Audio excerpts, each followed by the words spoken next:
Bonsoir à tous. Des hackathons aux différents concours numériques, la tech gabonaise, formidable vivier d'événements, semble cependant avoir de la peine à imposer ou vulgariser des solutions numériques locales. Dans le cas de la pandémie de la Covid-19, certaines initiatives ont cependant eu le mérite de présenter une partie de la tech à la fois engagée et solidaire, tant dans l'éducation, dans le e-commerce que dans l'information. Ces initiatives encouragées sont-elles l'expression d'une tech qui peut résoudre des problématiques posées en cette période de crise sanitaire, ou alors ces initiatives pourraient encore s'améliorer? Comment la tech gabonaise combat la Covid-19? Et si on en parlait, eh bien on en parle ce soir avec, sur ce plateau, Monsieur Silver Boussamba, fondateur d'École 241 Ogwe Labs. Bonsoir Monsieur Silver, merci d'avoir répondu à notre invitation. Bonsoir.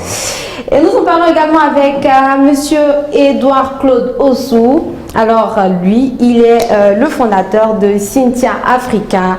Bonjour Monsieur Ossou, merci d'avoir répondu à notre invitation. Tout le plaisir pour moi. D'accord. Et vous, chers internautes, merci de nous suivre. Comme d'habitude, vous pouvez participer en laissant vos réactions, vos commentaires. Nous nous ferons le plaisir de les relayer. Et vos questions seront également répondues sur ce plateau par nos chers invités. Alors, tout de suite, on va rentrer dans le vif du sujet. Dites-nous, Silver Boussamba, c'est plus d'une vingtaine d'années dans le digital, École 241 Ogwe Labs. Qu'est-ce que c'est? Et ensuite, d'où vous est venue cette initiative? Merci de nous avoir invités. Ces 10 dernières années, le gouvernement gabonais a fait d'énormes investissements au niveau de l'infrastructure. D'ailleurs, aujourd'hui, on se retrouve comme l'un des pays les plus connectés, le deuxième sur le continent, selon l'IUT. D'accord. 62% pour le Gabon, 64% pour la Tunisie qui est le premier. Mais aujourd'hui, cette ère des infrastructures qui nous ont emmenés à nous connecter et donc à consommer du contenu. On remarque que le contenu est majoritairement du contenu qui vient de l'extérieur. On n'a pas suffisamment de contenu local. Et il faut savoir une chose, un principe dans le numérique, c'est celui qui a le trafic qui fait le revenu. D'accord. Et donc, si le trafic n'est pas à notre avantage, donc le revenu n'est pas à notre avantage. Et il est question ici, pour notre pays, d'utiliser le numérique comme un moyen aussi de diversifier son économie. On parle là d'économie numérique, mais on va revenir là-dessus plus tard. Oui. Et donc, on est rentré progressivement donc dans l'ère des services et du contenu numérique. Et l'ère du service et du contenu numérique, il faut créer ces services, il faut aussi créer ce contenu. Et pour pouvoir le faire, ça nous emmène forcément aussi dans l'ère de l'innovation et de l'entrepreneuriat.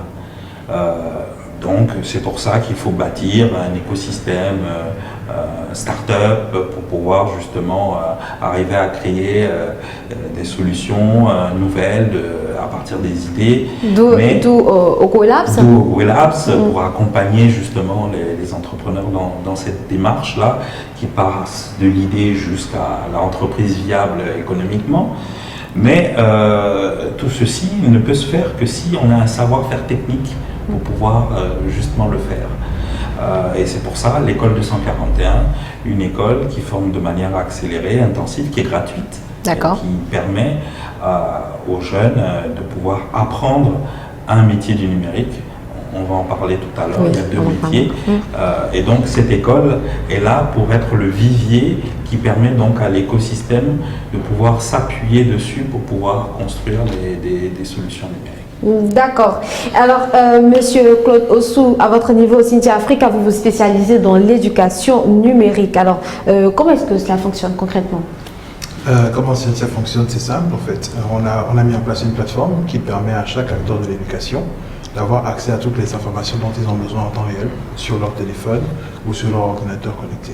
Donc il suffit que chaque personne ait un compte, se connecte avec son numéro de téléphone et son mot de passe, et que ce soit l'élève, le parent, l'enseignant, l'administration, chacun a accès à toutes les informations dont il a besoin pour assurer la réussite scolaire de tous les élèves. D'accord. Donc vous proposez des solutions, on va dire, innovantes pour l'univers digital gabonais.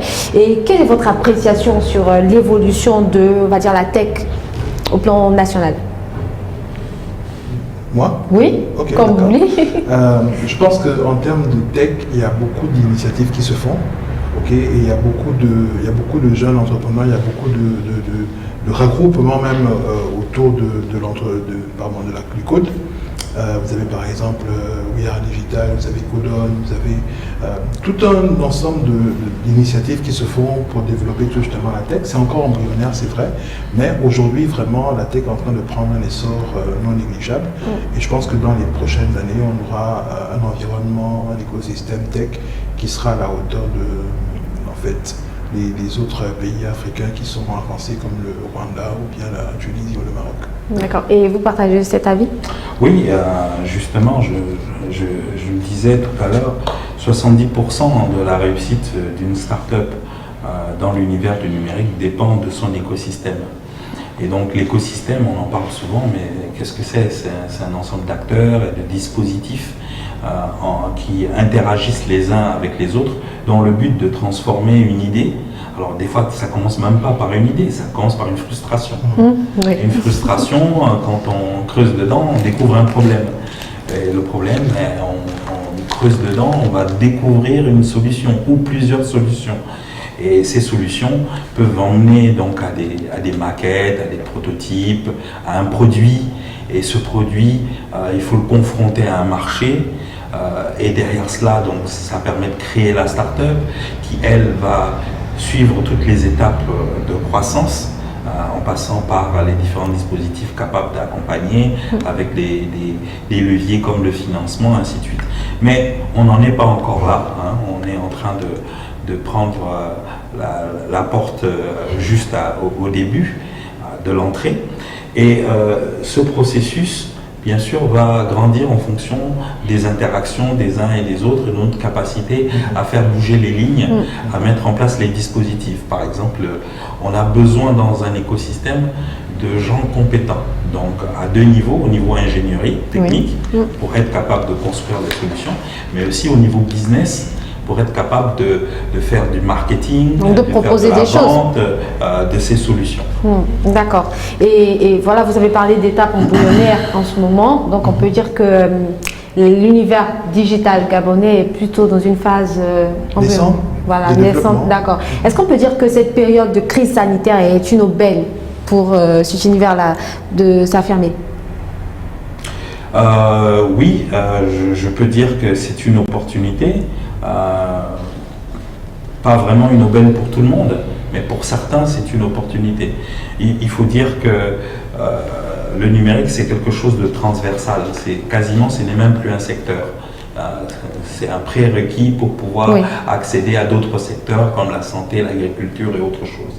Mais si le secteur dans lequel on est fortement impacté, par exemple, aujourd'hui, pour vendre des billets d'avion, on a vu que beaucoup d'agences se sont créées parce que l'infrastructure s'est complètement, on va dire, digitalisée. Mais on ne voyage pas. Donc, qu'est-ce qui se passe? Le voyage, le tourisme, tout ce qui tourne autour, l'hôtellerie, la restauration, tout ça s'est impacté parce que tout simplement, il y a très peu de gens qui voyagent. Et donc, on se rend bien compte que c'est pas juste le fait que la Covid arrive et que le numérique soit là comme un élément important pour pouvoir continuer à travailler en mode télétravail ou autre, on va faire redécoller par exemple le tourisme. Non, effectivement, il y a des secteurs qui sont impactés, il y a d'autres qui ne le sont pas. Et pour ceux qui ne le sont pas, c'est une opportunité. On a vu certains sur Internet, comme par exemple Zoom, faire 300% de croissance. Oui. Voilà, donc, et côté, en ce moment, côté en bourse, que 6 compagnies aériennes toutes réunies. Oui, en ce moment avec la crise sanitaire.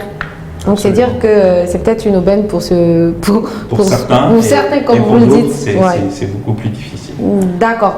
Et alors, pour le dire concrètement, vous avez dit que c'est peut-être, comme vous le dites, une opportunité pour certains.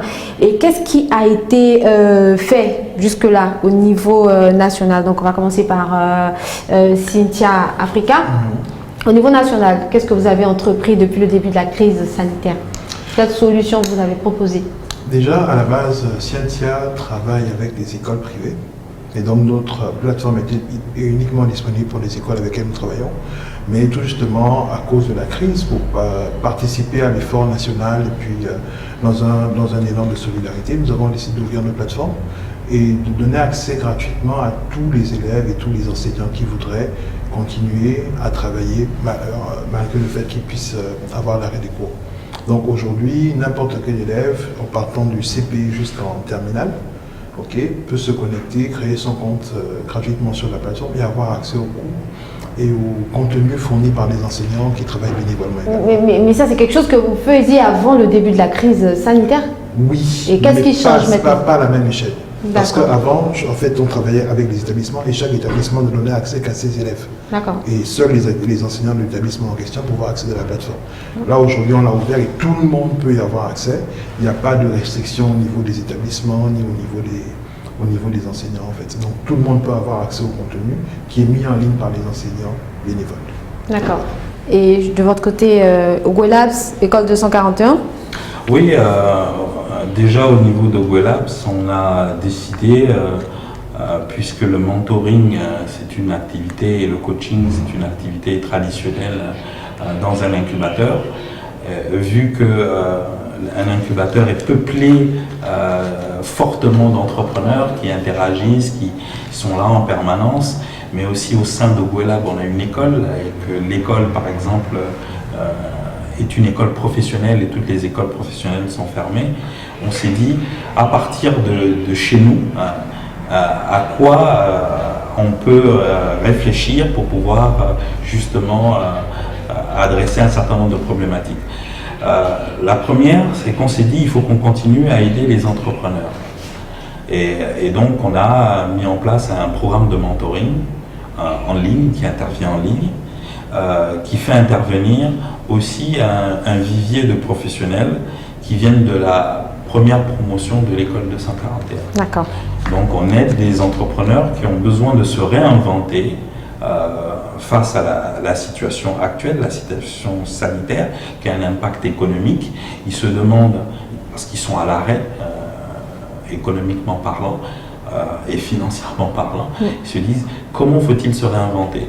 Et donc nous on les aide en travaillant sur leur projet, leur idée sur laquelle ils veulent s'appuyer pour penser le futur de leur entreprise, et on les accompagne dans la production de maquettes, dans la production de produits, dans tout ce qui est développement client, aller à la recherche et à la création de clients. Ça c'est pour la partie au Gwelab. L'école 241, on a constaté une chose, c'est que pendant cette pandémie et tout au début, on a commencé à être pollué par de l'information qu'on appelle des fake news. Oui, mais en réalité, il y a ce qu'on appelle la désinformation et la mésinformation. La désinformation, c'est très nocif parce que c'est une volonté de vouloir induire les gens en erreur. Oui. Et puis la mésinformation, c'est pas volontaire, on n'a pas bien vérifié et on finit par justement induire les autres en erreur. Et on s'est dit qu'il nous faut construire donc une plateforme qui agrège l'ensemble de l'information vérifiée, exacte, autour de la pandémie, autour du confinement et aussi autour du déconfinement. Et donc on a créé une plateforme qui s'appelle Fresh, qui est sur nos serveurs, qui permet justement de donner de l'information en temps réel, qui est un agrégateur en fait de tous les magazines, tous les médias en ligne, et même vous aussi vous êtes agrégé sur Fresh. D'accord. Donc, certains de vos articles sont mis à l'intérieur, aussi bien que ceux de Gabon Review, Gabon Media Time, et tous ces articles sont là en un seul endroit, plutôt que d'aller à 10 endroits différents. On va à un seul et on arrive à lire l'ensemble de l'actualité en ce qui concerne le Gabon. Concernant justement la pandémie, son impact économique politique, sociale et environnementale. D'accord. Alors, chers internautes, si vous nous rejoignez, vous suivez Ici on en parlait et nous sommes sur ce plateau avec deux acteurs clés de l'univers digital gabonais, donc Sylvain Boussamba et Monsieur Claude Edouard Ossou, pardon. Voilà, et donc nous abordons la thématique de l'apport de la tech gabonaise dans la lutte contre la Covid-19. N'hésitez pas à réagir, vous pouvez laisser vos commentaires, des questions. Et voilà, nous les relayons et nous tentons de répondre sur ce plateau. Et vu que vous avez abordé l'aspect économique, petite question en passant, comment est-ce que vous rentabilisez tout ce que vous faites, particulièrement dans cette période de Covid-19, toutes les solutions que vous développez? Au niveau de Scientia, il faut savoir que l'initiative qu'on a lancée aussi avec le groupe Edutech, est une initiative complètement bénévole. Donc notre objectif dans cette initiative-là, c'était vraiment d'aider les élèves, de participer à l'effort commun pour la lutte contre la Covid-19. Mais cette initiative a eu des retombées inattendues. Comme par exemple le fait qu'aujourd'hui on puisse être... déjà on est plus soutenu par les institutions étatiques comme la NAF par exemple. On a aussi l'accompagnement de RTL qui permet à ce que les élèves et les enseignants puissent surfer gratuitement, accéder gratuitement à notre plateforme sans que ça ne consomme les datas. Et puis après, à l'étranger aussi, il y a des entreprises, des États qui ont été intéressés par notre initiative et qui ont fait appel à notre expertise pour qu'on développe la même chose chez eux. Donc au départ, ceux qui étaient partis comme une bonne action, comme vraiment un geste, un élan du cœur, s'est retrouvé bénéfique pour nous, parce que sinon seulement ça nous a exposé sur les médias, mais aussi ça permet de pouvoir signer des contrats, des partenariats avec de grandes institutions internationales. D'accord. Et vous êtes des acteurs clés du digital. Est-ce que vous pensez que vos actions sont suffisamment arrivent vraiment à la cible? Quand on pense à Internet, est-ce que la population gabonaise, donc le GEF, parlons du GEF, donc le Gabonais économiquement faible, est-ce qu'il arrive facilement à accéder à toutes ces solutions que vous proposez? Oui et non. Il faut dire que la crise sanitaire a un impact économique très fort. Donc il y a à la fois une crise de l'offre et de la demande. Donc aujourd'hui, beaucoup d'acteurs sont prudents. Je ne parle pas simplement des ménages, hein, je parle aussi même des entreprises. Ils sont prudents. Et donc, certains ont clairement compris que le numérique allait être un moyen pour continuer à exister et continuer à faire des choses. Par exemple, les parents ont clairement compris que grâce au numérique, ils allaient pouvoir continuer à éduquer leurs enfants. Voilà. Et donc, ils se sont organisés pour pouvoir le faire. Et effectivement, grâce à des partenariats avec des opérateurs télécoms, par exemple tels que RTL, ça permet à des populations qui n'ont pas énormément de revenus de pouvoir accéder gratuitement à cette plateforme en ligne. Donc là, on peut dire oui, quand il y a des initiatives qui sont supportées par des acteurs comme des opérateurs télécoms, on voit tout de suite que l'on ait de l'argent ou pas, on peut accéder à la plateforme. Et ça, donc c'est ouvert à tout le monde. Mais il y a aussi d'autres initiatives où ça nécessite que l'on recharge ou que l'on ait un accès au débit. Mais l'accès au débit n'est pas majoritairement l'accès le plus utilisé dans notre pays. L'accès qu'on utilise majoritairement, c'est notre téléphone. Aujourd'hui, plus de 40, on est entre 40, c'est bien, on a un pays atypique, hein, car les accès à Internet, on est presque à 50-50 entre la machine et le téléphone. Ce qui montre quand même qu'on est plus évolué que beaucoup d'autres pays où ils sont à 90-98% de l'accès à partir du téléphone. Et là, quand on est obligé d'accéder à partir du téléphone, on est obligé de pouvoir recharger. Et il faut avoir ce pouvoir d'achat quotidien, de pouvoir recharger pour accéder à tous les autres services, que ce soit l'éducation, la santé, mais aussi le loisir et tout le reste. Mais on se dit, puisque aujourd'hui c'est rentré dans nos habitudes de consommation, de consommer de la data pour un forfait Internet, pour pouvoir aller sur Facebook pour pouvoir continuer à échanger sur WhatsApp avec les amis, les parents, la famille. On peut prendre un peu de data aussi pour regarder les devoirs en ligne sur d'autres plateformes qui existent ou justement s'informer sur d'autres aspects liés à, par exemple, comment je me réinvente. Donc, les gens font beaucoup de recherches pour voir, je suis restaurateur, comment les autres pays ont fait. Je suis dans l'hôtellerie, comment d'autres pays font, et donc ils font beaucoup de recherches, beaucoup de veille, c'est le mot pour... et donc, vous voyez que ça dépend réellement des revenus des uns et des autres et des centres d'intérêt ou des objectifs qu'ils se donnent. D'accord. Et ailleurs, on a vu que des solutions digitales ont été développées. Par exemple, une application pour vérifier son statut. Bon, infecté ou pas de la Covid-19, vous en avez déjà entendu parler? Oui. Oui, d'accord. Au niveau du Gabon, est-ce que vous pensez dans ce sens-là? Qu'est-ce que vous avez déjà fait ou est-ce que vous envisagez de faire des choses? Je pense qu'il y a une initiative qui existe déjà, qui a été faite par la SING, qui est un autotest qui permet au bout d'une série de questions, de savoir si on doit appeler le 1410 ou pas. Ou pas, d'accord. Voilà, par exemple.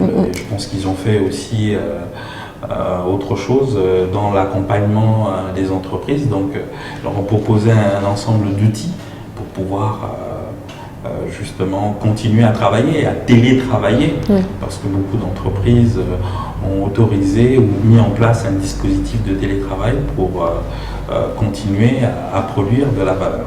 Mais est-ce que vous vous fédérez, donc en tant que différents acteurs du digital, bien qu'étant dans, on va dire, à peu près différents domaines, donc éducation, bon, c'est à peu près la même chose pour vous, mais avec d'autres acteurs, est-ce que vous vous fédérez, vous essayez de mutualiser vos efforts pour proposer des solutions beaucoup plus percutantes dans cette période de Covid-19? Je pense que c'est l'une des faiblesses que nous avons même au niveau de l'écosystème aujourd'hui, c'est que et je pense que vraiment c'est ce qui fait en sorte, qui retarde beaucoup le développement, c'est que chacun essaie de développer des solutions dans son coin et on a du mal souvent à se réunir, à travailler ensemble. Mais ça, je pense que c'est dû aussi au fait qu'il n'y a pas encore de structure qui chapeaute un peu tout ce qui concerne le numérique. Mais la structure qui devrait la créer, c'est vous? Ça devrait être créé en partenariat avec tous les acteurs normalement. D'accord. Okay, comme une association ou bien, je ne sais pas comment le définir, mais une structure qui permettra à chaque acteur d'avoir non seulement sa place, identifier ce qu'il fait, et puis avoir son mot à dire par rapport aux opportunités et puis par rapport à l'évolution de la technologie de manière générale.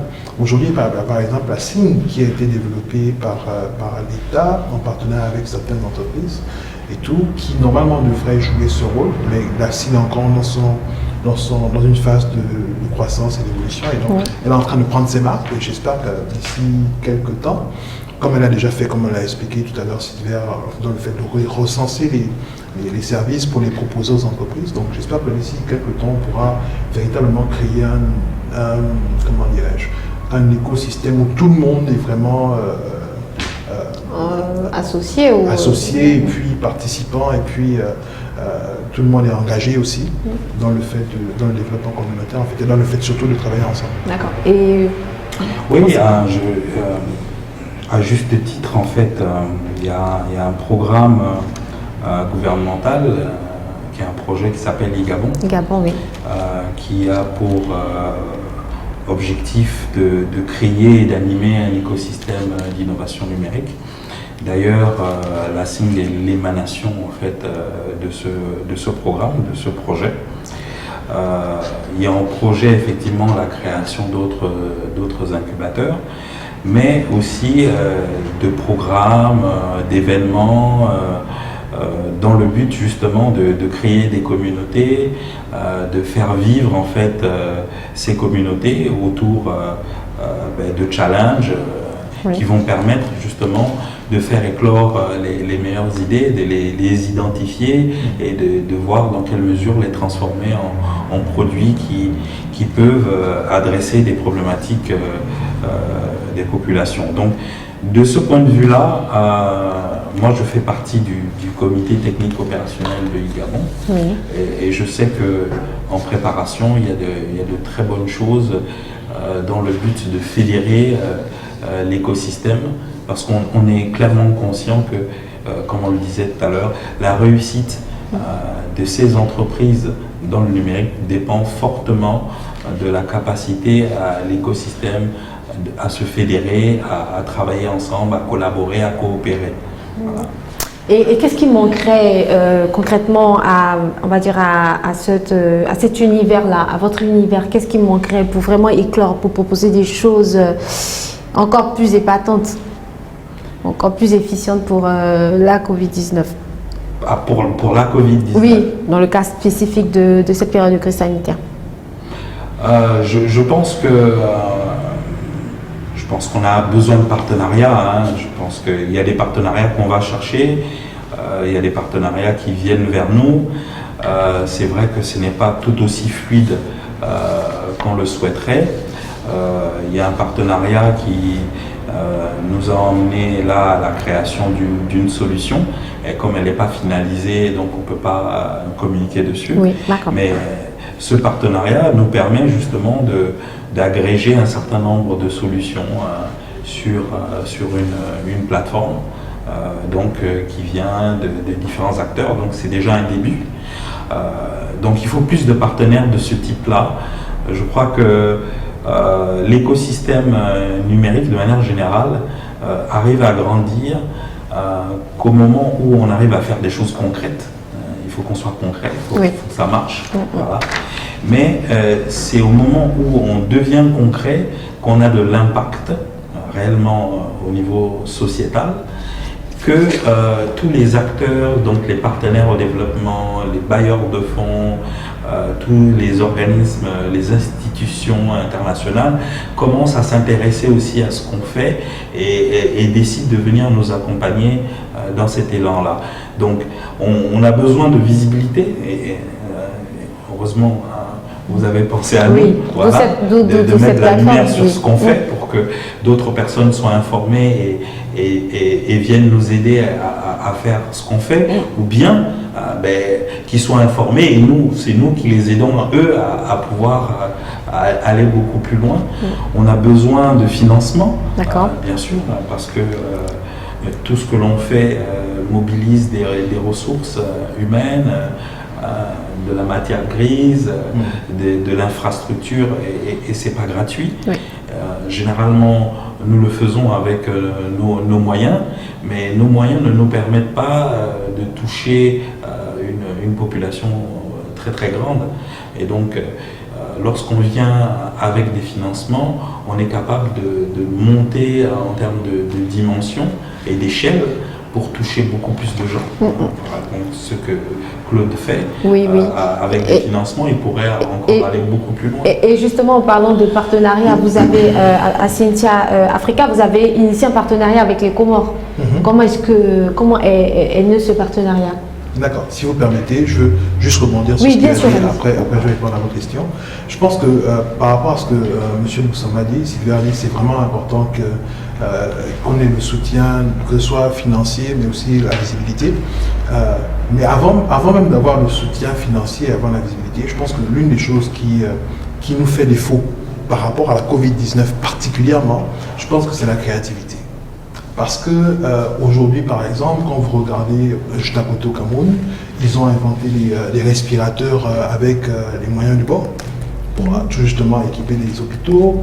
Au Sénégal, ils ont inventé, au Rwanda, ils ont inventé des robots pour permettre simplement de prendre des médicaments et les apporter dans les salles où il y a des gens qui sont infectés. Donc ça permet de limiter le nombre d'infections, les infirmiers et tout. Et je pense qu'aujourd'hui, par exemple, au niveau de l'univers tech, par rapport à l'impact de l'univers tech par rapport à la Covid-19, je pense que ce dont nous avons besoin aujourd'hui, c'est de la créativité, c'est des jeunes qui se lèvent, des jeunes qui sont innovants, qui créent des choses, qui ont du potentiel. Et parce qu'ils ont créé ces choses-là, Après, nous aurons besoin naturellement, comme Sylvia l'a dit, Oui. de financement pour propager, pour dispenser, non seulement pour dispenser les choses et rendre accessibles à tout le monde, et la visibilité aussi pour savoir que finalement il y a quelqu'un là-bas qui a fait quelque chose de bien, est-ce qu'on peut aller le soutenir, ainsi de suite. D'accord. Donc voilà le rebondissement que je voulais faire. Ok, et pour revenir à notre question, le partenariat que vous avez eu avec le comment? D'accord. Les comment? En réalité, le partenariat a été initié il y a à peu près, un peu moins d'un mois maintenant. Donc, dans le partenariat, il est question de développer tout justement la même plateforme que nous avons ici pour les commandes, c'est déjà été fait. Donc, il y a scientia-comment.com qui existe, où les élèves et les écoles du Comore peuvent se connectent déjà et rendre disponibles leurs cours pour les écoles. À la différence avec le Gabon, c'est que là-bas, la plateforme n'est pas ouverte. Donc, ce sont les établissements qui demandent l'accès à la plateforme, on leur crée leur compte et ce sont leurs élèves qui ont qui ont accès, donc différents. En fait, c'est vraiment le suivi de ce qui se passe en classe. Ouais. Ici au Gabon, on a ouvert à tout le monde, donc n'importe quel élève a accès aux cours qui sont disponibles par les enseignants bénévoles. Là-bas, c'est vraiment la continuité pédagogique, donc c'est la maîtresse qui retrouve ses élèves qu'elle avait en classe pour tout justement continuer les cours là où elle s'est arrêtée avant le confinement. Mais l'accessibilité, l'accès à la plateforme est toujours gratuite, comme c'est le cas aussi ici au Gabon. D'accord. Ok. Alors, et toujours dans cet élan de, on va dire, partenariat ou de proposition, d'échange, vous, au niveau de l'école 241, vous avez le Space Apps COVID-19 Challenge. D'accord. Et donc, vous relayez le challenge ici au Gabon. Comment est-ce qu'on s'y inscrit? Justement, c'est une belle transition parce que Claude disait tout à l'heure qu'il faut de la créativité. Et pour arriver à capter la créativité, il faut des concours, il faut des challenges, il faut organiser des événements. Et la NASA, qui a son laboratoire d'innovation qui s'appelle le NASA Space Apps, qui chaque année au mois d'octobre organise ce challenge, a décidé de faire un challenge spécial pour la Covid-19. Et donc ce challenge se tient le 30 et 31, donc du 30 au 31 mai. Les inscriptions se font en ligne et donc on va sur covid19.spaceapps.org et là-bas on pourra s'inscrire, mais aussi voir tous les défis. Donc la NASA met sur la table l'ensemble des défis auxquels la planète fait face vis-à-vis du Covid-19 et invite toutes les personnes, région par région. Là, nous on est responsable aujourd'hui depuis, on va dire, 3 ans maintenant du Gabon. Nous, on a cette responsabilité de disséminer, de communiquer pour inviter tous les jeunes. Et tout le monde est concerné par ce challenge, tous les corps de métier? Ah oui. D'accord. On est déjà à 2 éditions que nous avons fait, 2018-2019. Et lorsque on vient participer à un Space Apps, on vient participer en équipe. D'accord. Et l'équipe est composée de personnes qui viennent d'horizons complètement différents. On peut avoir un artiste, on peut avoir un basketteur sportif, on peut avoir un développeur, on peut avoir un journaliste, une journaliste, une entrepreneur ou un entrepreneur. Ils se mettent tous ensemble, ils attaquent le défi en fonction des informations qui sont fournies. La belle chose, c'est que la NASA fournit toutes les données. Donc, c'est un open data dans notre jargon. Donc, les données sont ouvertes, elles sont disponibles pendant 2 jours pour avoir tout ce qu'il te faut pour pouvoir résoudre le défi, résoudre le problème auquel ils font face et proposer une solution. Et permettez-moi de demander à M. Oussou, est-ce que vous participeriez à ce challenge? Volontiers. D'accord. Et qu'est-ce que vous, à votre niveau, vous pourriez apporter? Ça dépend des défis. Comme il a dit, il y a des défis qui sont proposés. Et donc, selon les défis qui seront proposés, voire déjà monter une équipe. D'accord. Et puis voir donc quels défis auxquels on pourra répondre, mais volontiers, oui. Et vous pensez que le Gabon pourrait apporter une solution? C'est vrai que ce n'est pas la première édition, mais dans le cadre, pour cette année, c'est assez particulier. On est dans un contexte de crise sanitaire, donc de Covid-19. Et vous pensez que le Gabon peut apporter une réponse assez, on va dire, qui sortirait du lot? Absolument. Absolument. Personnellement, aujourd'hui, avec bon, ça fait 3 ans et demi, 4 ans que on a lancé officiellement Scientia, ok. Mais ce qu'il faut savoir, c'est que Scientia a plusieurs récompenses au niveau de l'Afrique. Donc c'est vraiment, on a une expertise qui est reconnue, et c'est bien la preuve que du Gabon peuvent venir des initiatives qui peuvent briller à l'international. Et donc je pense que le Gabon a toutes ses chances. Les développeurs gabonais sont des gens talentueux, et donc on peut aisément répondre et proposer une solution qui nous ferait honneur aux yeux du monde. D'accord. Et donc, nous tirons vers la fin de nos échanges. Mais par contre, j'aimerais juste savoir, cette épreuve que traverse le monde entier, donc, est-ce que ce n'est pas un appel à reconsidérer la gestion des différents domaines du pays, notamment en incluant le digital? Oui et non. Oui et non. Tout à l'heure, par exemple, Sylvia parlait du mentoring.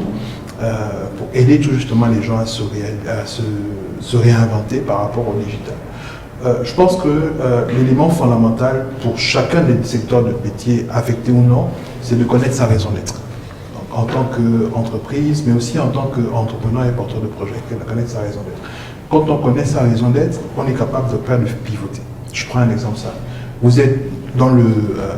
je vais prendre l'exemple que je prends souvent pour expliquer ça dans les formations que je donne. Admettons que vous êtes coiffeuse. Oui. Okay.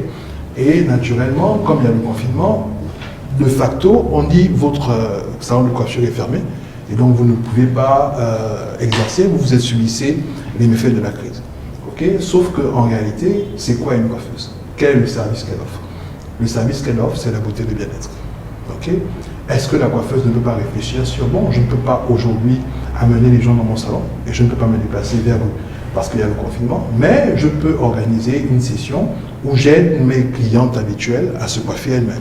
Je leur donne des conseils, et ainsi de suite. Je fournis en fait ce qui est mon cœur de métier, donc apporter la valeur dans ce qui est la beauté et le soin des cheveux, ainsi de suite, sans avoir besoin forcément de me déplacer. Okay. Et donc je peux continuer donc mon activité. Certainement, je n'aurai pas les mêmes revenus que lorsque mon salon est ouvert naturellement, mais je peux quand même garder ma clientèle active et je peux proposer des services à des coûts peut-être réduits, mais j'ai quand même la possibilité d'avoir des rentrées d'argent. Certes, ce genre de service, ça se fait avec le numérique, je suis d'accord avec vous, mais dans tous les autres métiers, même dans le tourisme, okay, qu'est-ce qu'on fait dans le tourisme? On veut changer d'air, on veut visiter de nouveaux endroits, on veut découvrir de nouvelles choses. Est-ce qu'il faut forcément voyager pour découvrir de nouvelles choses? Ça peut se faire de manière virtuelle aujourd'hui. Exactement. Okay. Donc là encore, le numérique peut accompagner tous les acteurs du tourisme qui sont bloqués et qui n'ont pas d'activité, peuvent, grâce au numérique, pivoter et puis trouver une solution paléatoire pour pouvoir continuer de fournir leur service malgré la crise. D'accord. Et donc vous avez dit oui et non, d'accord. Le temps que vous justifiez le non, on permettra à M. Silver de rebondir sur la question.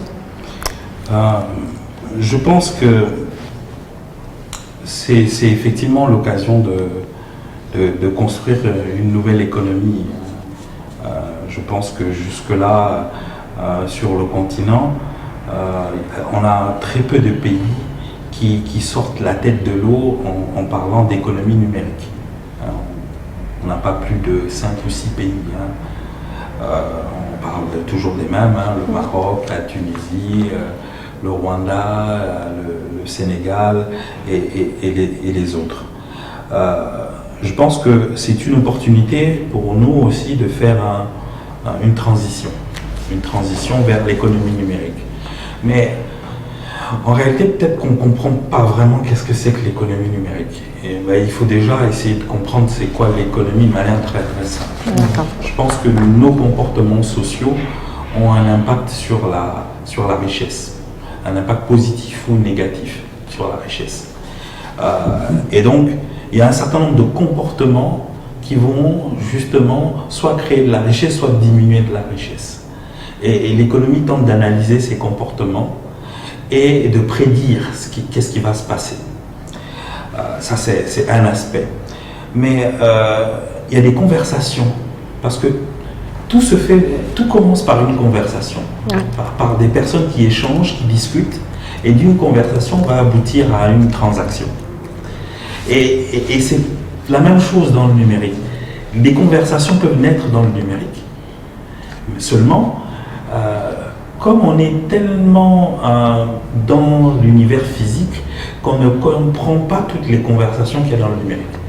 C'est vrai que quand je discute avec vous sur WhatsApp, ben, on a une conversation à travers WhatsApp d'une personne vers une personne. Oui.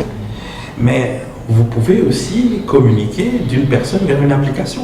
Donc quand vous êtes sur un site internet, vous allez sur le site de Cynthia, mis en place pour aider les apprenants, ben en face, ils n'ont pas un enseignant, ils ont une machine qui leur dit voilà les cours aujourd'hui que tu dois télécharger, voilà les devoirs que tu dois faire. C'est aussi une conversation. Ce service-là qui est offert, c'est volontairement qu'ils ont décidé de le faire gratuitement. Oui. Mais sinon, ils pouvaient le monétiser, c'est-à-dire ça pouvait aboutir à une transaction financière. Oui. Et cet argent qui est produit, ben, il vient d'échanges et d'utilisation de services qui sont dans le numérique. C'est ça l'économie numérique.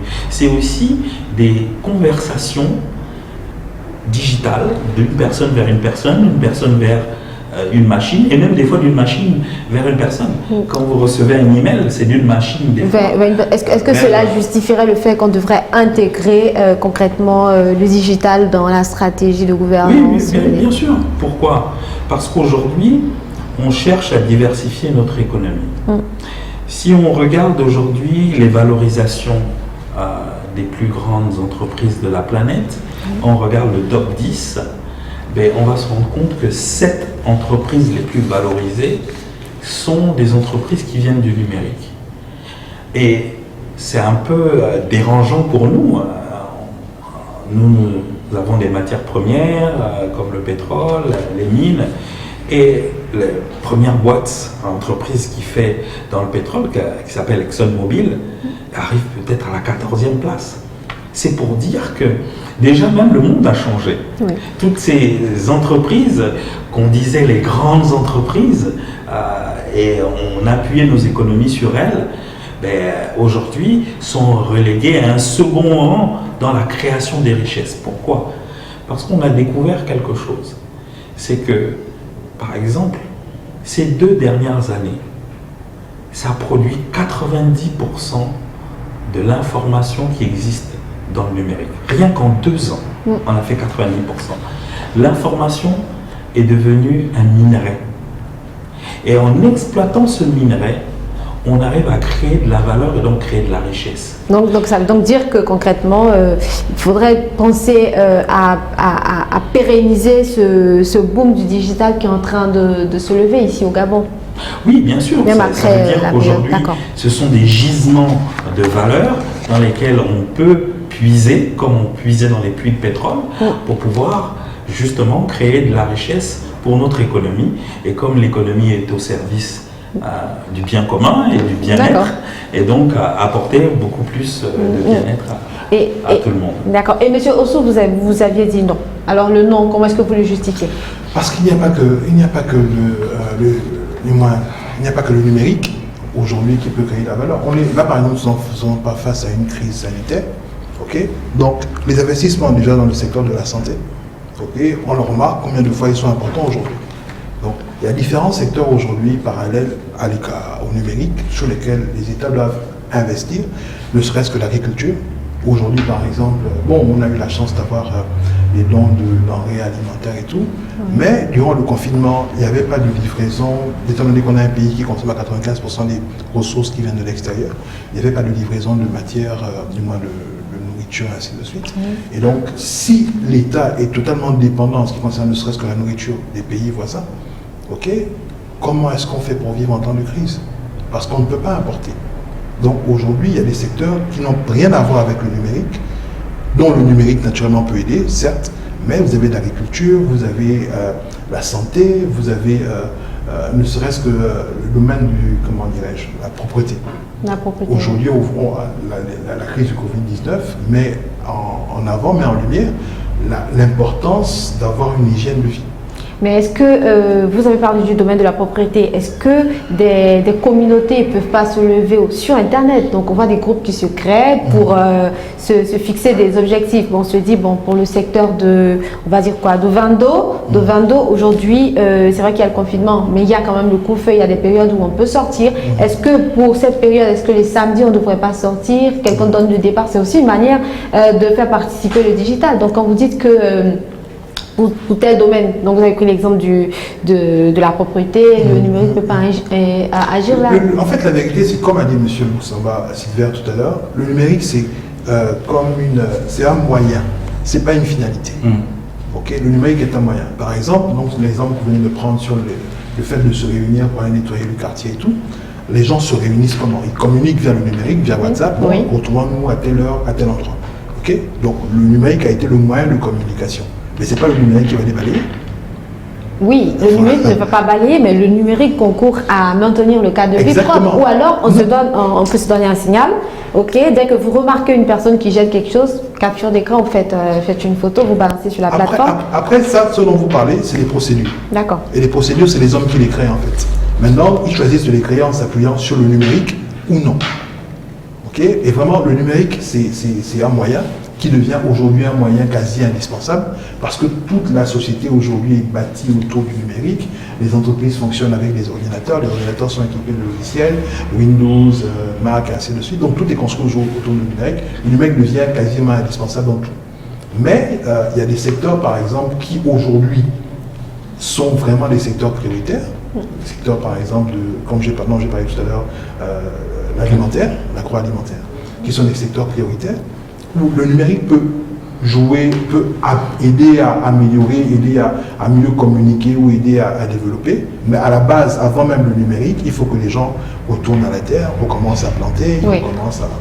D'accord. C'est vrai que le numérique, ça aide, parce que d'après ce que vous dites, le numérique, ça aide, ça permet de développer des stratégies, mais ce n'est pas la finalité. Absolument. Voilà. D'accord. C'est ce que je pense. Ok. Et comment vous envisagez la période post-Covid-19, toujours avec le numérique? La période post... On va peut-être permettre à M. Silver de rebondir sur la question. Et... Je vais rebondir sur ce qu'il disait, qui est vraiment pertinent. Il y a un monde qui n'a pas besoin du numérique pour fonctionner. Il y a un monde qui de plus en plus a besoin du numérique pour fonctionner. Mais je vais essayer de faire voir aux gens le numérique différemment. Lorsqu'on doit faire un certain nombre de choses, on a besoin des hommes. Très souvent, au départ, on a eu besoin des bras.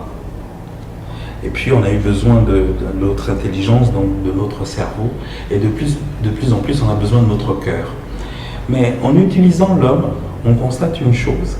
C'est que l'homme est capable de faire des choses répétitives, mais il n'est pas capable de le faire avec le même niveau de qualité sur une durée de temps assez grande.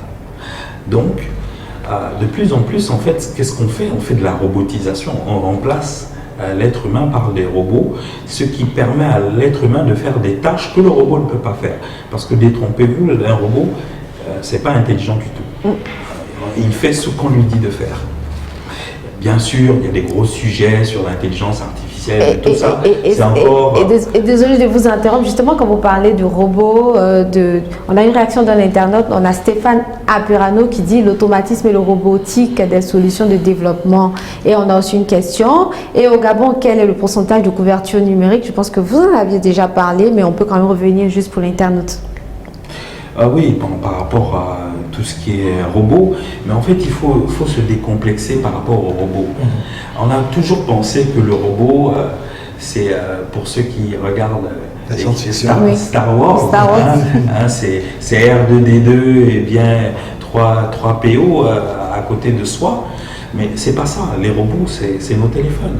Le robot, c'est cette tablette. Le robot, c'est un ordinateur. À l'intérieur de ce robot, on lui donne des pouvoirs. On donne des pouvoirs à un robot en mettant des programmes. Les programmes permettent de rendre des services et d'assister l'être humain dans ce qu'il a à faire. Donc il y a un certain nombre de choses que l'on peut faire aujourd'hui et demander à ces robots-là de venir nous aider à le faire. Parce que les hommes n'arriveraient pas à le faire avec le même niveau de qualité sur une durée assez longue. Donc la robotisation, en réalité, on y est depuis. Sauf que quand on a entendu parler de robotisation, on pensait à tous ces robots qui ont une voix digitalisée. Mais non, aujourd'hui, l'interface, comment on discute avec ces robots, c'est à travers nos doigts. Ça, oui, tout à fait. On tape sur un clavier.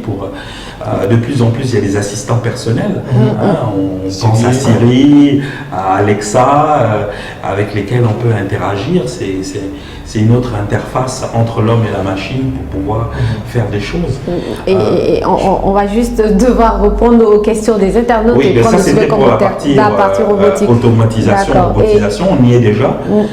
Et peut-être qu'on n'a pas encore besoin de ce qu'on voit à la télé, dans les épisodes de science-fiction.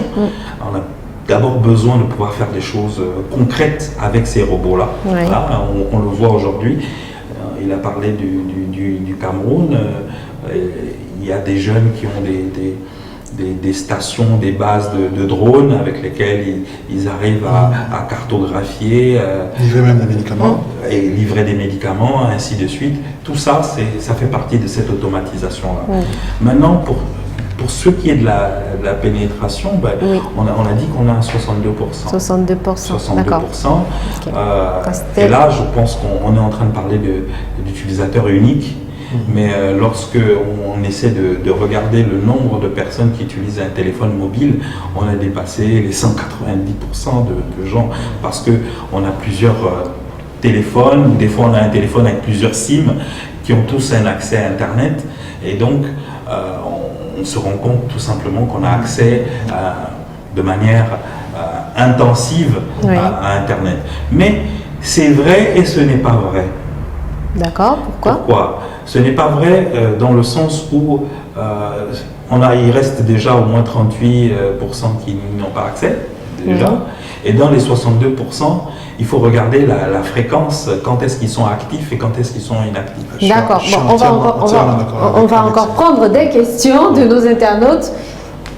Alors, il y a Stéphane Apirano qui dit « Je suis ingénieur en robotique, je travaille en France. Au Gabon, est-ce qu'il y a des postes en robotique ou automatique? Si oui, où ?»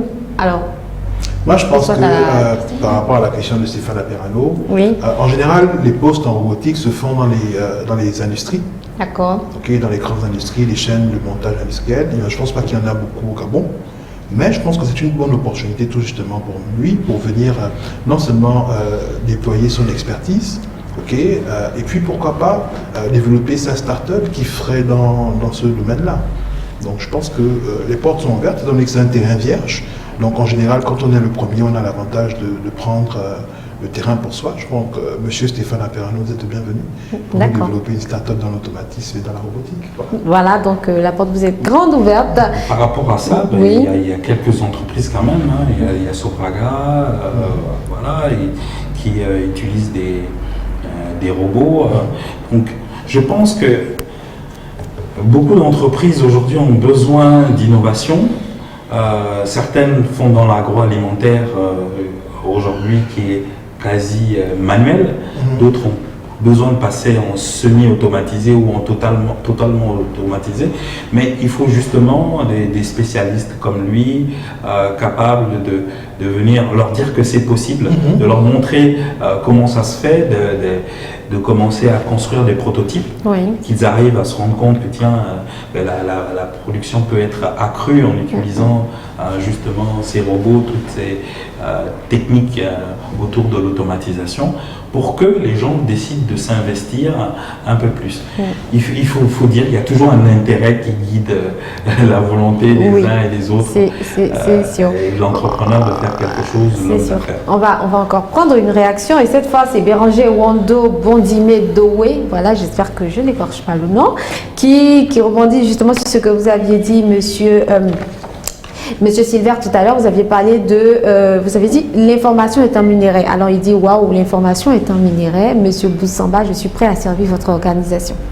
Ah, merci. D'accord. Et voilà. Donc, alors, on a parlé de comment est-ce que vous envisagez. Justement, c'était la question et il y a eu des rebondissements. On n'a pas encore répondu à cette question. Comment est-ce que vous envisagez l'après Covid-19, donc en termes de digitalisation?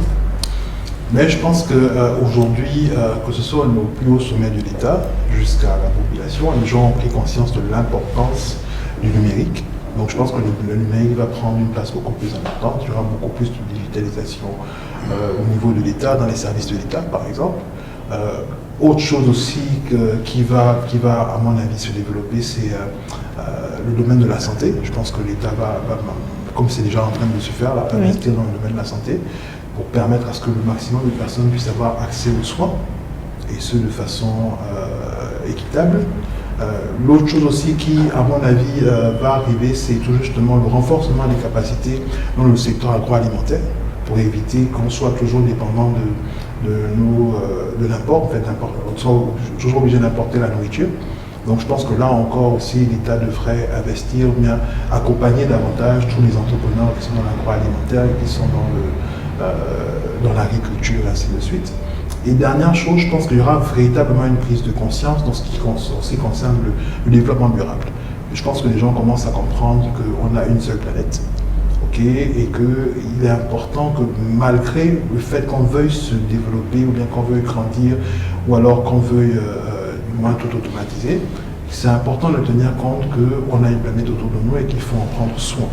Donc je pense qu'il y aura véritablement une prise de conscience dans ce qui est développement durable, ce qui est écologie et puis respect de la nature. Aujourd'hui par exemple, ce n'est peut-être pas encore démontré à 100%, mais il y a un grand nombre de médias qui disent que le Covid-19 vient tout justement de la consommation, soit de la chauve-souris ou bien du pangolin. Oui, d'origine animale. Voilà. Et je pense que alors que ces animaux-là, particulièrement le pangolin est un animal protégé, si sa protection avait été respectée, on n'en serait pas là. On n'en serait pas là, c'est sûr, oui. Voilà. D'accord. Et juste avant de permettre à M. Silver de rebondir sur la question, il y a Wami Borubo qui nous dit « Nous sommes un pays ayant une population de seulement 1 million d'habitants. Cela peut être un frein pour l'expansion du numérique. » Je vous permets de rebondir. Vous voulez dire quelque chose sur cette réaction de Wami Borubo? Moi, je dirais non. Pourquoi? Parce que il m'est arrivé de rendre visite à des pays qui ont une très faible population et qui ont donc changé leur modèle, on va dire, économique pour pouvoir justement résoudre les problématiques, plus simplement les leurs, mais celles de leur région. Je prends un exemple. Nous sommes aujourd'hui dans un espace francophone.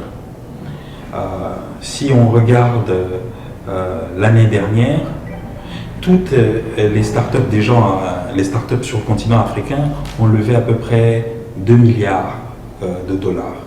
Toutes les startups qui ont levé plus d'1 million de dollars, 98% de ces startups sont anglophones. Seulement 2% sont francophones. Mais l'espace francophone est très vaste. On parle de plus de 200 millions de personnes qui parlent français sur le continent. Alors, tout autour de nous, déjà au Gabon, il y a beaucoup de pays qui parlent français. Oui. Le digital n'a pas de frontières en réalité. Donc la solution qui est développée ici peut très vite se déployer au Cameroun, au Tchad, au Congo, en Guinée équatoriale. Et je pense qu'on peut profiter du fait qu'on soit un petit pays, justement, pour être un laboratoire, pour tester un certain nombre de choses, avant de pouvoir déployer ces solutions dans la sous-région. Je pense que la stratégie, ce serait plutôt ça, plutôt que d'axer tout ce que l'on veut faire uniquement sur le Gabon. Je pense qu'il faut regarder plus loin et plus grand. D'accord, ok. On prend encore quelques questions. Les internautes réagissent. Voilà. Volontiers. D'accord. Alors Stéphane Aperano qui demande pourquoi ne pas automatiser certaines tâches au niveau de l'agriculture, les semis, le désherbage, c'est possible, cela existe déjà. Bon là il est plus dans le volet automatisation dont vous aviez parlé tout à l'heure. Je prends encore une autre question. Matt Franck qui demande existe-t-il un rendez-vous annuel au Gabon qui rassemble les différents acteurs du domaine robotique, automatisme industriel présents au Gabon ou dans la sous-région? À ma connaissance, non. Non. Moi aussi. D'accord. Donc, Sauf erreur de d'accord, a priori, non. Mais c'est des initiatives qu'il faudrait, pourquoi pas, envisager? Bien sûr, on l'a dit tout à l'heure, il faut à un moment des shows, il faut à un moment des démonstrations, il faut inviter donc toutes ces personnes qui sont des potentiels clients de ce type de service à venir voir qu'est-ce qu'il est possible de faire avec ces outils dans l'agriculture, dans le domaine de la santé. Effectivement, il nous faut de grands salons où on voit qu'est-ce qu'on peut faire aujourd'hui avec le digital, que ça dépasse le cadre juste de l'agriculture, mais ça touche tous les domaines de la société. D'accord. Par rapport à ça, justement, Oui. je pense qu'il y a cela 4 ans ou 5 ans, il y avait les salons numériques organisés par les opérateurs de téléphonie mobile et l'ARCEP. Ça a duré 2 ans simplement, après ça s'est arrêté malheureusement. Et dans ces salons-là, malheureusement encore, je pense que quand ça avait lieu, il n'y avait pas encore beaucoup de start-up dans le numérique. Il y avait juste, en fait, le salon regroupait simplement les opérateurs de téléphonie mobile qui présentaient leurs produits, qui faisaient des promotions sur les produits. Et puis quelques entreprises qui faisaient à l'époque on appelait ça l'informatique, c'est de l'informatique et puis ils leur solution logicielle. Mais depuis 4 à 5 ans, je pense, il n'y a plus eu d'événements autour du numérique de cette ampleur. De cette ampleur. D'accord. Alors, sous réserve d'avoir encore des réactions des internautes, nous allons faire un tout dernier tour de table.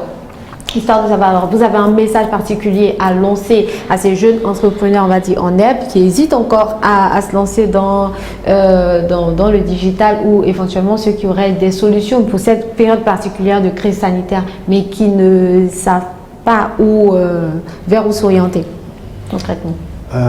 Moi, ce que je dirais, c'est que normalement, vous êtes entrepreneur, vous avez des projets, vous avez une idée par rapport au Covid.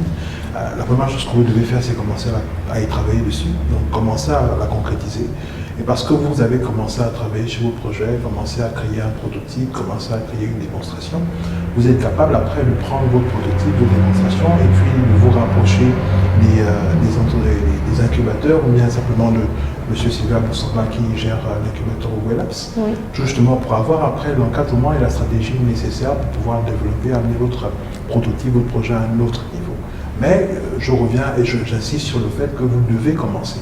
Ce n'est pas juste le fait d'avoir une idée et puis d'en parler, mais commencer, créer quelque chose, créer un prototype, qu'on puisse comprendre exactement c'est quoi votre idée, qu'on puisse voir tout justement la portée de votre idée, la valeur ajoutée qu'apporte votre travail au niveau du Covid-19 et même au-delà, si ce n'est pas forcément lié au Covid-19. Et parce que tout justement les gens reconnaissent la valeur de ce que vous apportez, ça permet aux gens de vous accompagner. Et comme tout à l'heure disait Sylvain, si les gens reconnaissent la valeur que vous apportez, ils sont enclins à vous accompagner et ils sont enclins à vous financer. D'accord, donc il faut avoir de la valeur ajoutée à ce qu'on dit. Toujours. D'accord, parfait. Et de votre côté, monsieur Sylvain Boussamba? Je vais m'adresser à 2 types de personnes. D'accord. Il y a ceux qui ont déjà une activité et elle est quasiment à l'arrêt. Soit elle est à l'arrêt ou elle est presque à l'arrêt. Et puis il y a d'autres qui ne se sont pas lancés encore et qui se disent tiens, peut-être que je peux faire quelque chose. Pour les premiers, je dirais d'abord qu'il n'y a pas de fatalité. Je ne crois pas en ça et je pense que c'est ce qui nous a permis de continuer toujours à avancer. Aujourd'hui, on a une dizaine d'initiatives. On n'a pas pu parler de toutes les initiatives aujourd'hui. On a une dizaine d'initiatives, mais ces initiatives sont nées d'échanges, de brainstorming en équipe et qui aujourd'hui portent des fruits. On va voir donc dans les semaines à venir des choses qu'on a pensées ensemble arriver sur la scène gabonaise et apporter de la valeur, je l'espère. Mais qu'est-ce qui nous a réellement motivés? Parce que tout simplement on s'est dit, il y a une opportunité, il y a quelque chose à faire là. Et on s'est dit, mettons-nous ensemble, réfléchissons, travaillons. On a travaillé dur des semaines sans dormir pour pouvoir créer quelque chose. Et je pense que ça, qu'est-ce qu'il faut pour pouvoir faire ça? Il faut déjà avoir envie de faire quelque chose qui a du sens pour soi et qui peut avoir du sens pour les autres. Ça, je pense que tout le monde l'a. Il faut un robot. On a dit les robots, c'est quoi? Ce sont des ordinateurs. Même un téléphone. Moi, j'ai vu des jeunes apprenants à l'école 241 commencer à coder sur leur téléphone. C'est pour dire que même à partir d'un téléphone, on peut faire des choses. On peut passer des appels, on peut communiquer avec des amis, mais on peut aussi coder dessus, mais aussi on peut apprendre à coder. Donc, il faut avoir un outil de travail. Oui, il faut avoir un savoir-faire. Et je pense qu'aujourd'hui, le savoir-faire est très partagé sur Internet. On peut prendre un peu de son temps aussi pour apprendre des choses. Et je pense que quand on mélange tout ça, on peut sortir de là un produit. D'accord. Un produit qui va être apprécié. Et c'est peut-être pas suffisant quand je regarde le commentaire de Stéphane Aperano qui dit le gros problème c'est le financement. D'accord. Avoir, vous avez dit, de la valeur ajoutée, avoir un outil, mais tout ça, le financement, d'où ça sort? Oui, mais avant qu'on arrive au financement, je vais revenir à notre écosystème. D'accord. Notre écosystème a besoin de financement pour financer les startups qui ont déjà de la traction. C'est quoi la traction? C'est qu'en fait, elles ont rencontré le produit qu'elles ont créé, a rencontré un marché. Et qu'est-ce qui se passe? Les gens parlent du produit, les gens consomment le produit et les gens achètent le produit. Seulement, voilà, elle n'est pas capable de continuer à croître parce qu'elle n'a pas les ressources financières pour le faire. Mais c'est quand il y a de la traction, donc des startups qui sont en position de pouvoir aller à un niveau de croissance beaucoup plus grand, que les financeurs arrivent. Et les investisseurs arrivent. Ils viennent eux-mêmes. Et puis, quand quelqu'un finance, il ne finance jamais seul. C'est comme ça que ça fonctionne. Les investisseurs ne financent pas seuls. Quand un s'investit, les autres se demandent pourquoi il met de l'argent. Et donc certainement ça va être intéressant, ils viennent cofinancer. Donc il nous faut d'abord arriver à créer des produits qui ajoutent de la valeur à un marché. D'accord, vous Tant rejoignez que donc ce n'est pas le cas, il n'y a aucun aucun investisseur qui viendra mettre de l'argent sur notre marché. Donc les financements dépendent réellement d'abord de nous-mêmes, de notre capacité à pouvoir adresser réellement une problématique dans la réalité. Pas dans notre imagination. Absolument. Parce qu'il y a une distance entre notre imagination et notre réalité. La réalité est beaucoup plus brutale.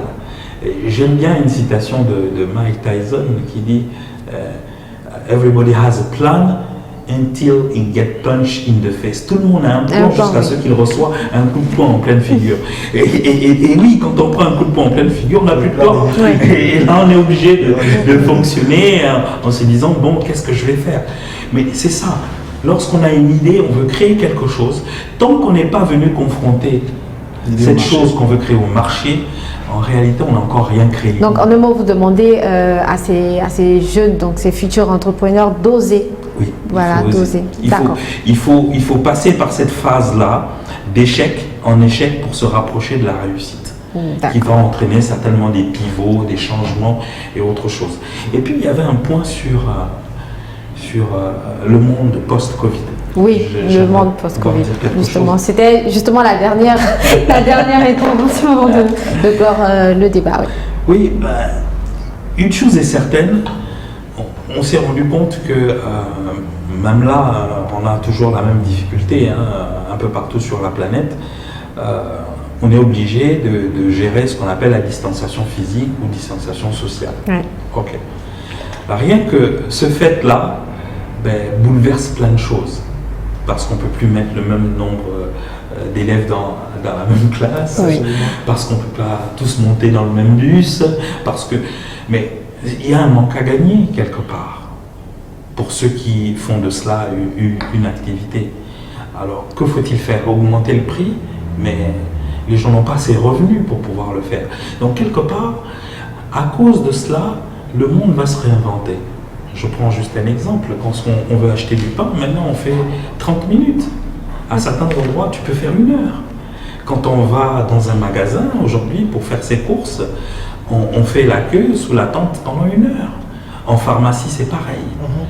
Est-ce que ce n'est pas l'opportunité pour avoir des sites, des applications de e-commerce? Et justement, quand vous le dites, nous avons reçu sur ce plateau il y a quelques jours des acteurs de ce secteur-là. Donc, nous avions Saveur Local qui se spécialise dans qui fait des courses à la commande. Donc, vous partez sur la plateforme, vous faites la demande et on vous fait vos courses, vous êtes livré. Également, on avait Yobo Resto qui fait également dans la livraison à domicile. Donc, c'est dire que ce secteur-là est en train effectivement de se réinventer, ça rentre dans les habitudes. Oui, mais quand on regarde les acteurs, on les compte encore sur le bout des doigts, alors que le besoin est immense. Donc, je pense que on s'est peut-être lancé dans quelque chose pendant les années avant le Covid, mais le Covid est arrivé et il a emmené un changement. Et pour ceux qui étaient dans la certitude, parce que nous, dans l'univers des startups, qu'est-ce qu'on appelle la certitude? C'est la certitude des revenus. C'est s'assurer qu'en fin de mois, voilà ce qu'on va faire en termes de clients, voilà ce qu'on va faire en termes de revenus, ainsi de suite. Mais ça replongeait certains dans l'incertitude. Et quand on est dans l'incertitude, la seule chose à faire, c'est de repartir à tâtons sur le marché avec de nouvelles choses. Je pense que là, il est important de se réinventer. Donc la première chose dans le monde post-Covid, c'est qu'on doit se réinventer, regarder le monde différemment et de se dire qu'est-ce que je peux apporter à ce monde qui est devenu différent. D'accord. C'est d'abord au niveau d'accord. Et voilà. Je pense que ces mots pourraient nous permettre de conclure, sinon on risque de ne pas en finir. Le débat, il est très intéressant. Alors donc, cette période, vous avez dit, la période de Covid-19 devrait permettre donc, une fois dans la période post-Covid, de se réinventer, de revoir le monde autrement. D'accord. Donc, alors merci chers internautes d'avoir participé, merci de nous avoir suivis. Nous parlions aujourd'hui de l'apport de la tech gabonaise dans la lutte contre la Covid-19. Vous avez été nombreux à participer, à envoyer vos questions, à réagir sur des propos de nos invités. Restez connectés sur M241 TV. Mais avant, merci à nos invités également d'avoir répondu favorablement à notre appel. Voilà. Et donc, restez connectés sur M241 TV, c'est la chaîne fièrement gabonaise.